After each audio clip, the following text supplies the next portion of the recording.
ខេត្តត្បូងឃ្មុំ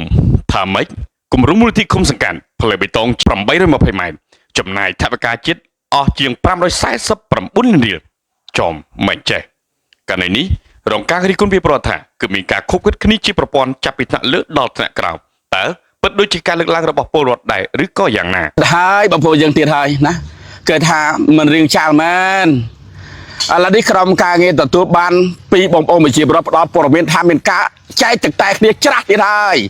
ណាប៉ុន្តែពិតឬមិនពិតបងប្អូនយើងទស្សនាមើលទៅណាទឹកដីនៅខេត្តត្បូងឃ្មុំចឹងបានហាមអ្នកកាសែតណោចូលណាខ្លាចបែកការបងប្អូនយើងនេះណាគឺនៅឃុំស្រឡប់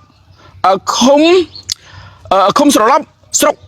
ត្បូងឃ្មុំខេត្តត្បូងឃ្មុំនៅថ្ងៃទី19បាទព្រឹកមិញនេះបាទមានការខុបខិតគ្នាដាក់ដេញថ្លៃគម្រោងលុយប៉ាក់ដែលមានឃុំសង្កាត់802ម៉ែត្របាទចំណាយថវិកាអស់ជាង500លានអានោះបងប្អូនយើងណាគឺច្រើនមែនតើនេះគឺគ្រាន់តែយើងទទួលបានបឋមពីបងប្អូនជារដ្ឋដែលផ្ដល់ឲ្យតែប៉ុណ្ណោះតើរឿងនេះពិតដែរទេលោកមេឃុំជាពិសេសខាងមន្ត្រីសាលាខេត្តត្បូងឃ្មុំជាពិសេសខាងលោកស្អីគេគឺខាងទទួលអីទីចាត់ការផែនការវិនិយោគខេត្តត្បូងឃ្មុំណាជួយបំភ្លឺផងតើរឿងនេះពិតដែរទេមានការរៀបចំធ្វើស៊ីលុយប៉ាត់របៀបឃុំសង្កាត់ទៀតហើយនៅទឹកដីខេត្តត្បូងឃ្មុំជួយបំភ្លឺប្រាប់ផងបាទចឹងបាទបិទដាក់កាសែតមិនឲ្យចូលឆ្លោះគ្នា